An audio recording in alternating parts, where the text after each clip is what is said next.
Saya bacakan ayatnya dulu. Al-Baqarah ayat ke-45 sampai 46. Wasta'inu bis-sabri was-salah wa innaha lakabiratun illa 'alal khashi'in. Dan jika Anda punya persoalan, jika Anda punya permintaan, maka mintakanlah pertolongannya kepada Allah. Sabar dengan sabar. Jadi kalau sedang punya masalah, kata Allah, jangan mengeluh. Awas, hati-hati. Kalau diturunkan masalah, kita mendapatkan ujian, maka kalimat Qur'annya jangan mengeluh. Tidak ada satupun ayat Qur'an memerintahkan kita mengeluh. Kalau ada ayat Qur'an satu ayat saja meminta kita mengeluh, maka saya akan jadi orang pertama yang mengeluh. Kata Qur'an, kalau Anda sedang punya masalah, sabar. Terima dulu. Karena Allah tidak mungkin menitipkan ujian kecuali kita sanggup menjalaninya. Rumusnya Quran surah kedua Al-Baqarah ayat 286. La yukallifullahu nafsan illa, Allah tidak akan menguji seorang hamba kecuali sanggup menjalaninya. Jikalau sekarang Bapak Ibu sedang punya masalah, masalahnya berat, susah, itu artinya cuman Bapak yang sanggup menjalaninya.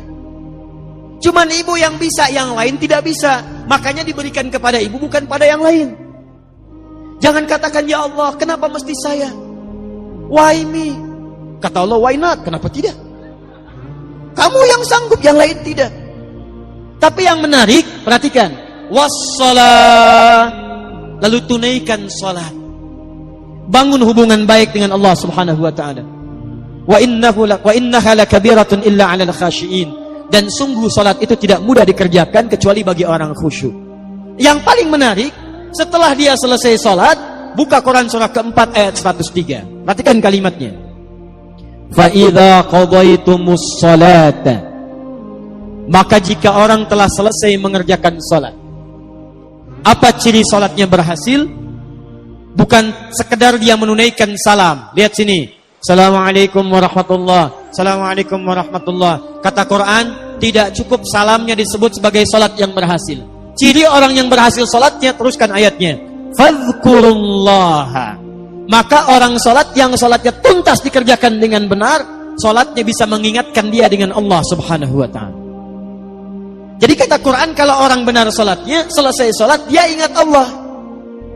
Saya ulang, selesai salat dia ingat Allah. Qiyaman, saat berdiri ingat Allah. Wa qu'udan, duduk ingat Allah.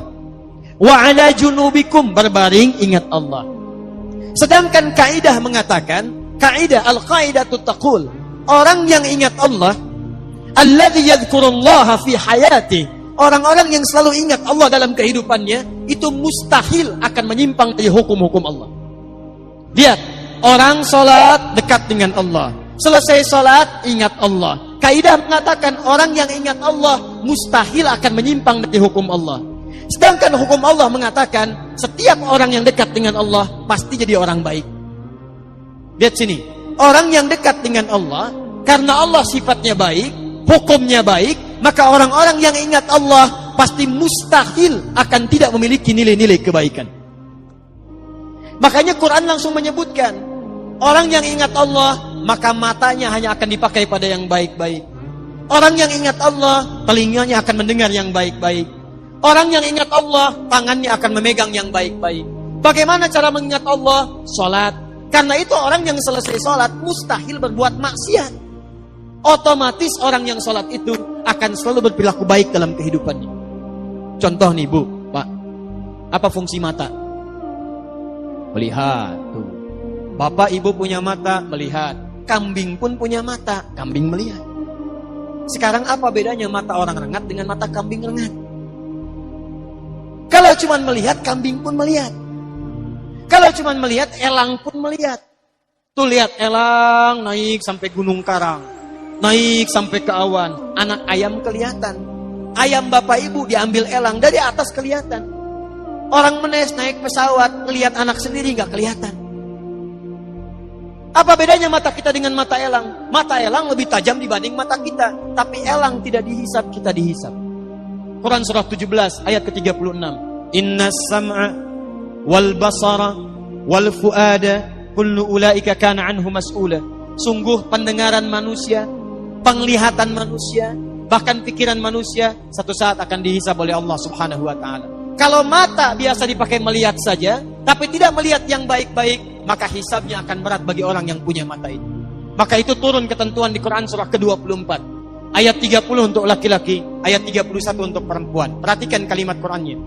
Qul lil mu'minina yaghuddu min absarihim. Katakan pada orang-orang yang beriman, ciri orang beriman itu salat. Orang yang salat ingat kepada Allah, maka mata orang salat yaghuddu min absarihim, maaf, akan dipalingkan dari perbuatan maksiat. Jadi fungsi mata kita itu, mata orang salat bukan sekedar melihat, tapi melihat yang baik-baik. Kalau tidak baik tidak akan dilihat. Buka Facebook, Masya Allah, lihat status, yang dilihat status istri orang. Mustahil. Jadi kalau Anda benar sholatnya, mustahil pandangannya dipakai untuk maksiat. Keluar dari masjid, Masya Allah, masih ada yang tertukar sandal. Kalau benar sholatnya, mustahil ada yang kehilangan sandal. Di sini ada yang begitu? Tidak, Alhamdulillah, tidak beda. Ya. Tangan orang sholat, mustahil maksiat. Datang ke kantor, ditawari disogok, gak akan diterima. Pak, tolong Pak, tanda tangan Pak, 10 juta. Maaf, ini jari tahiyat, tidak akan pernah dipakai maksiat. Sholat. Naik Pak, 100 juta. Sebentar, istikharah dulu ya. Bisa. Jadi kalau benar sholatnya, pasti akan baik kehidupannya. Lisannya tidak akan dipakai mencela. Turun Quran surah 49 ayat ke-11. Ya ayyuhalladzina amanu iman. Iman pasangannya amal soleh. Turunan amal soleh sholat. La yaskhar qaumin qaum, jangan saling mencela. Jadi kalau ada orang sholat masih mencela, ada yang salah dalam sholatnya. Ini belum sholat sudah dicela imamnya. Siapa imamnya? Oh si fulan. Bunga. Oh, Masya Allah. Itu. Ada orang sekarang suka mencela? Ada yang suka bertengkar? Ada. Kalau orang itu sholat, berarti ada yang salah dalam sholatnya. Ini mau sholat subuh, sibuk, ribut. Yang satu kunut, yang satu tidak. Gara-gara kunut saling mencela. Akhirnya ujung-ujungnya gak pada sholat.